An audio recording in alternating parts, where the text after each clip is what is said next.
हमारे साथ माहिर मईशत अकबर ज़ैदी और मारूफ सनतकार आरिफ हबीब मौजूद है। अकबर जी साहब और आरिफ हबीब साहब, बहुत शुक्रिया आप दोनों का। अकबर जी साहब, आप समझते हैं कि जो इस वक्त नंबर्स नज़र आ रहे हैं उसके हिसाब से तरक्की बेहतर होगी? ज़रा एक पेसिमिस्टिक व्यू ले रहा है वर्ल्ड बैंक जब 0.5% तरक्की बताता है।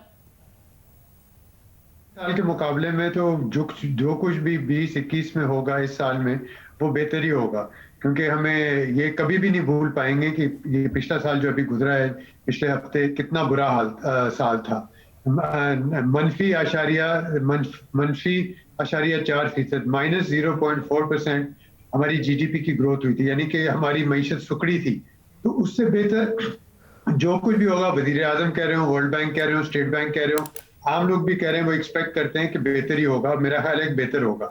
असल मसला ये है कि कितना बेहतर होगा। देखिए, इतनी बुरी हालत से थोड़ा बेहतर करना कोई बड़े काम की बात नहीं है, कमाल की बात नहीं है। और मुझे लगता है कि ऐसे ही होगा कि अगर वो सब फर्ज करिए कि अगर 0.5% ही पे जाता है जो वर्ल्ड बैंक के फिगर्स हैं, इसका मतलब है 1% इसमें इजाफा हुआ है, बेहतरी हुई है जीडीपी ग्रोथ की।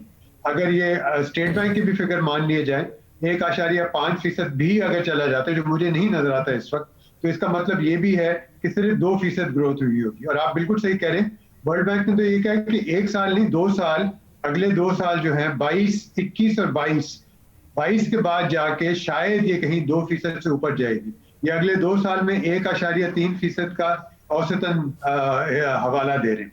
और इसमें सबसे अहम बात जो है, जो सारी, चाहे वो वर्ल्ड बैंक हो चाहे वो स्टेट बैंक हो, जिसका वजीर आजम ने कोई जिक्र नहीं किया, वो ये है कि कोरोना वायरस जो है और वैक्सीन कितनी जल्दी पहुंचती है। कोरोना वायरस तो अपनी जगह है, फिर दोबारा फैल गया है, सेकेंड वेव आ गई है। सारे जो रिपोर्टें हैं, सारे मुल्क यही कह रहे हैं, सारी इसका दारोमदार इस पे है कि वैक्सीन कितनी जल्दी लोगों पर तक पहुंचती है। हमारे यहाँ जो अभी तक आदाद शुमार हैं वो ये बता रहे हैं कि मई जून में शायद जाके कुछ लोगों को मिलेगी। और जैसे आपको भी पता है, सिर्फ 1 मिलियन इन्होंने कहा है कि ये इंपोर्ट कर रहे हैं, जबकि आबादी हमारी 200 मिलियन की है। तो आप खुद ही सोच रहे हैं कि पता नहीं किन लोगों को मिलेगी, लेकिन मईशत का हवाला इससे कोई बेहतरी लगती नहीं। वजीर साहब, हमने पाकिस्तान की मईशत ने कभी एक सस्टेनेबल टाइम नहीं देखा ग्रोथ का। कभी बिजली के मसाइल थे, वो अब नहीं है। दहशतगर्दी के बहुत ज़्यादा मसाइल थे, वो उस तरह नहीं है। बिजली वाफर मिकदार में है, शरह सूद कम है। तो आपको लगता है कि इंडस्ट्री में इन्वेस्टमेंट हो, एक एक्सपोर्ट लेड ग्रोथ की तरफ हम जाएं और वो फिर बढ़ती हुई नजर आए, उस तरफ कम से कम हम जाते नजर आएंगे, अगर बिल्कुल शॉर्ट टर्म में नहीं तो मीडियम टर्म में? देखिए, वजीर आजम ने खुद ही तस्लीम कर लिया था कि ना तजुर्बेकारी है उनका, कि उनकी समझ में नहीं आई कि जो उनको ओहदा मिला है उसमें किस तरह उनको काम करना चाहिए। अब 2.5 साल हो गए, शायद अब समझ आ रही है। ये 2-2.5 साल जो हमारे ज़ाया हुए हैं, मेरे ख्याल है उसका भी एक तरह का अजाला होगा कि देखना पड़ेगा कि अगर हमारी आगे ग्रोथ थोड़ी बहुत बढ़ती भी है तो उसका यानी कितनी बढ़ेगी, थोड़ी सी बढ़ेगी।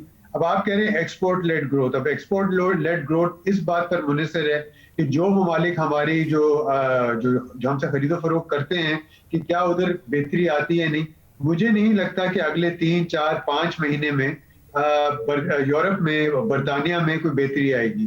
बरतानिया लॉकडाउन हो गया 2 महीने के लिए, जर्मनी भी लॉकडाउन होने के लिए जा रहा है, ऐसे ममालिक हैं। अमेरिका में हर रोज नए रिकॉर्ड टूट रहे हैं। तो वो ये भी मानना पड़ेगा, जो पाकिस्तान चाहे कुछ भी करे, कि जब तक हमारी एक्सपोर्ट्स नहीं बढ़ेंगी, जब तक हमें बाहर हमारे मार्केट्स नहीं खुलेंगे, हम कुछ नहीं कर सकते। तो ये एक मसला है। लेकिन साथ साथ मैं ये भी कहूंगा कि हमें हमेशा ये याद रखना चाहिए कि कोरोना वायरस आने से पहले ही मुल्क की मईशत बहुत ही बुरे हाल में थी। तो वो उसमें आप कोरोना वायरस को एक क्या कहना चाहते हैं, एक एक्सक्यूज के तौर पर आप नहीं कह सकते, क्योंकि उससे पहले ही बहुत बुरी हो गई। मुझे लगता है कि अब 1.9% थी कोरोना आने से पहले। मुझे तो ये नहीं लगता कि इस हुकूमत के अगले 2.5 साल में भी 1.9 या 2% से ज्यादा जाए।